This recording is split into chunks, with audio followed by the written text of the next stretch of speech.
بسم الله الرحمن الرحيم. اهلا بيكم اخبار نادي الزمالك. الاول كل سنه وانتم طيبين بمناسبه عيد الفطر المبارك. اعاده الله عليكم بالخير واليمن والبركات، ويا رب كل واحد كده يحقق امانيه الفتره الجايه، وربنا يتقبل منا جميعا. لعيبه الزمالك النهارده قضت العيد مع اسرهم، وبعد كده توجهوا للتدريبات استعدادا للمباراه المهمه.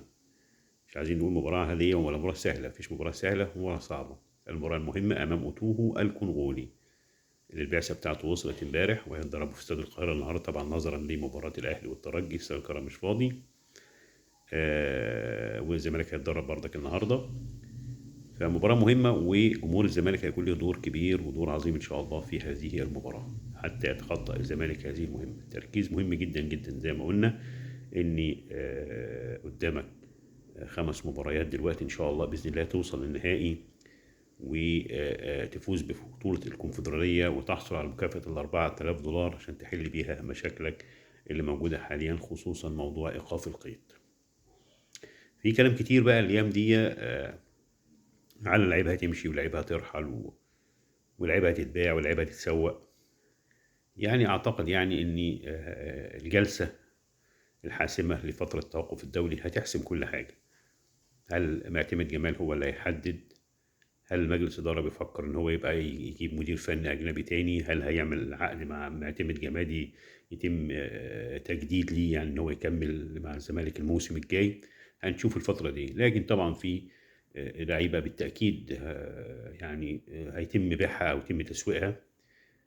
آه، بس بيتوقف ذلك على موضوع القيد. ما أنت مش هتقدر تبيع لأي لعيب والقيد موقوف. ليه؟ إنك مش هتقدر تجيب لعيبة جديدة. يعني في كلام مثلا انت تسوق سيف الجزيري، طب ماشي، والبديل مين؟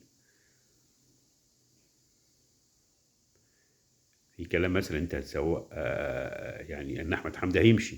احمد حمدي طبعا بيقول لك انا تحت امر الزمالك، كلام بيتقال يعني انا تحت امر الزمالك وكده. تحت امر الزمالك يمضي خلص. هتسوق سيف جعفر، هتسوق محمود جهاد، هتسوق الكيني بارون شينج، وده متاكد انك هتخسر فيه. طبعا ما لعبش مع الزمالك، ما قدمش اي مستوى خالص نهائي يعني. هتشوف موقف احمد حسام المدافع ده اللي هو بقى له سنه مصاب. ف في ازمه بقى في بيع اللعيبه، ان انت مش هتقدر تبيع لعيبه الا اذا انت فكيت القيد. وزي ما قلنا فك القيد ده محتاج يعني تقريبا حوالي 300 مليون جنيه تقريبا. يعني دلوقتي حوالي 250، بعد كده هيبقى اكتر من كده.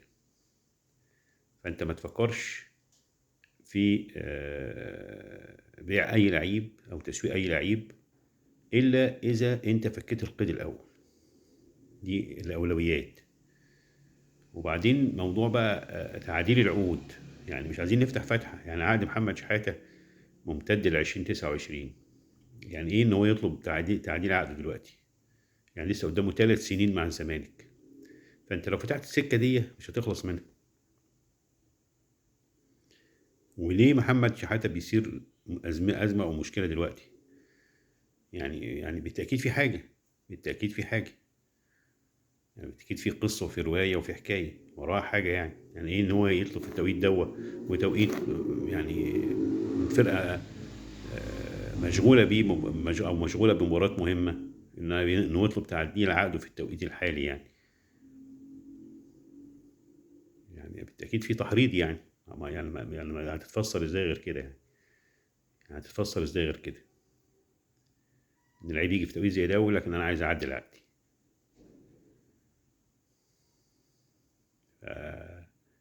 لو فتحت السكة دي هتبقى مشكلة.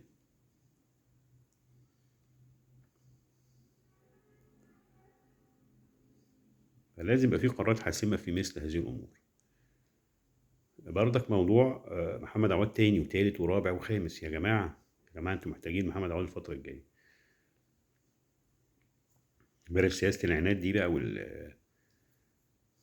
والشخصنة زي ما بقول. سياسة العناد والشخصنة. انت محتاج محمد عواد الفترة الجاية. لازم محمد عواد يرجع،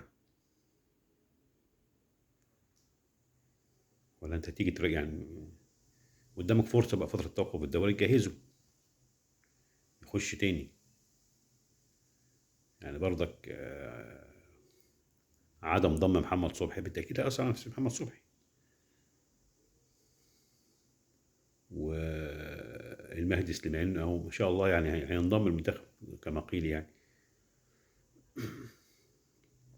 ففي أمور كده مش لازم تتعلق يعني مش لازم تحصل كارثة عشان أفكر في عواد. أنا لم كل اللعيبة دلوقتي، يعني حتى أحمد حمدي اللي هو بيقولوا إن هو مضى البيراميدز، أنت محتاج كل اللعيبة، محتاج كل اللعيبة الفترة الجاية دي. لكن نيجي دلوقتي بقى نبدأ نقول بقى هنبيع فلان وهنبيع علان وهنبيع مش عارف كذا، مش حل الأول القيد وبعد كده بيع زي ما أنت عايز، محدش قالك ما تبيعش. حل وبعد كده بيع زي ما أنت عايز، محدش قالك ما تبيعش.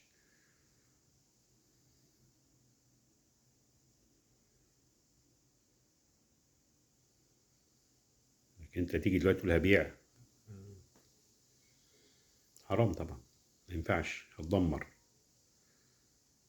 ربنا يعني مشي الدنيا معانا، فاحنا عايزين بقى الدنيا تفضل ماشية كده.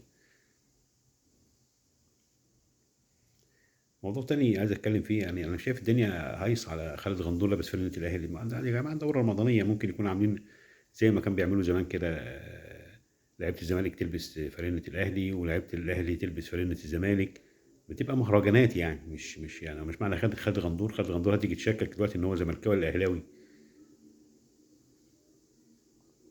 ازاي يعني ده يعتبر كابتن، احد كباتن الزمالك يعني، الكبار يعني.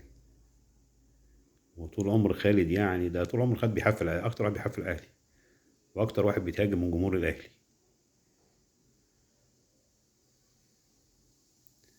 يعني خالد غندور مش يعني الحمله المعموله دي يعني ما انت هتشككوا في واحد زملكاوي قلبا وقالبا. وبعدين نبدا بقى نقول لك ايه، اصل قبل كده مش عارف شجع الاهلي مش عارف كذا كذا. يا جماعه خالد غندور ايه المشكله يعني؟ يعني ما ت... مش عايزين نعمل من الحبه قبه يعني، او نعمل الازمه بدون لازمه زي ما بيقولوا. في ناس طبعا يعني ما بتحبش كده، يعني ما بتحبش طبعا اي حد من الزمالك يلبس فرقه الاهلي وبتاع.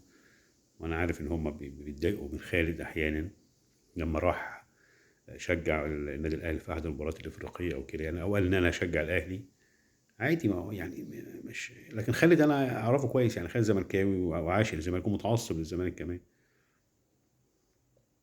يعني خالد متعصب للزمالك،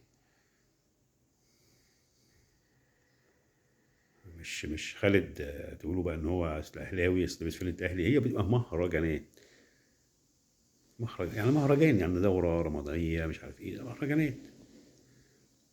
واحنا ما شفناش قبل كده الخطيب لبس فرقه الزمالك، والكابتن حسن شحاته لبس فرقه الاهلي، والكابتن فاروق جعفر لبس فانلة الاهلي. يعني مش قصه وحكايه وناخدها قصه وحكايه يعني، في حاجات اهم من كده ولا ايه؟ وكل سنه وانتم طيبين.